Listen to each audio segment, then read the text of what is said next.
Zohran Mamdani pledges to replace rugged individualism with the warmth of collectivism. Is this merely harmless political rhetoric, or does it signal something far more dangerous about the rise of socialism in America?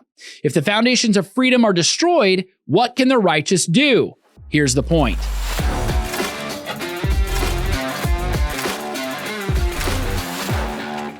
In his opening address as the first Islamic socialist mayor of New York City, Zohran Mamdani didn't hide his convictions. He said that he was elected as a democratic socialist and that he will govern as a democratic socialist and that he would revive the era of big government.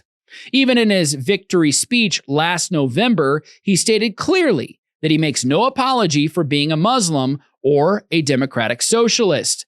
Mamdani also said that there is no problem too big for government to solve and no concern too small for it to care about. This is no surprise to anyone who followed his campaign, where he promised city-run grocery stores, fare-free buses, universal free childcare, and a major tax hike on millionaires and businesses.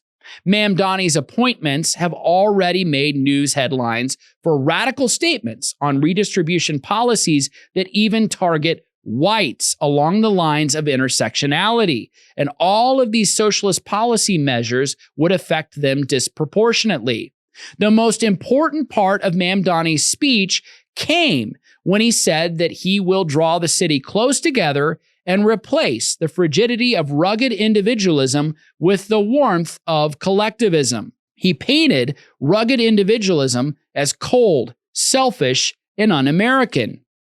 Really? But tell that to the pioneers who settled America, forged new trails, tamed a wilderness, built and united a continent. Tell that to the heroes of Valley Forge, Tripoli, Gettysburg, San Juan Hill, and Omaha Beach. Tell that to the great inventors, dreamers, and entrepreneurs who, by their ingenuity, built trains, planes, and automobiles, created a vast system of networks, and made America into one of the most prosperous and industrious nations in human history.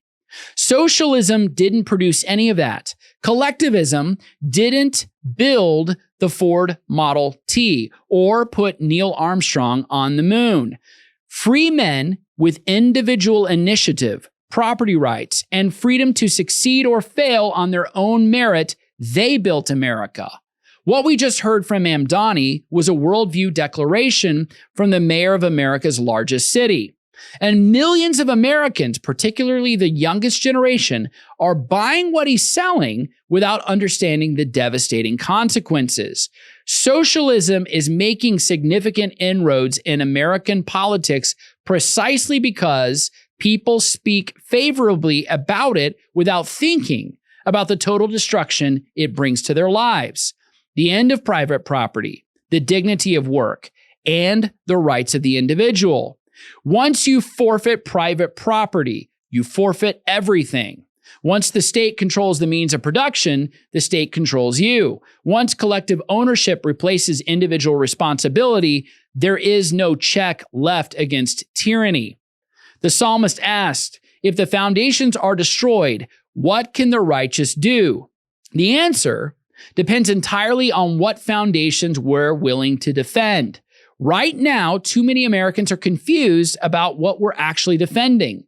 They've been presented with a false choice: embrace Mamdani's warm collectivism or retreat into cold, rugged individualism.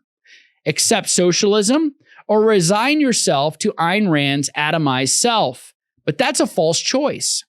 These are not our only options. And conservatives must reject socialism and a kind of libertarian individualism that jettisons truth and morality for utilitarianism and moral relativism.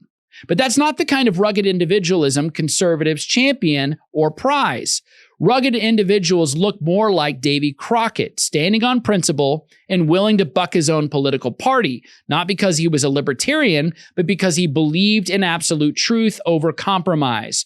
Crockett went to Texas because he loved freedom and he had principles.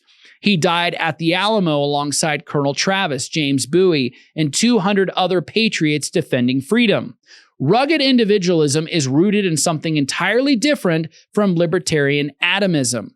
It's rooted in the sacred order of things, in loves and loyalties to God, family, nation, and the permanent things worth dying for. This is what Mamdani and every socialist refuses to understand. It is also a problem on the right today. Conservatism is not libertarianism. Conservatives don't just believe in horizontal relationships between individuals.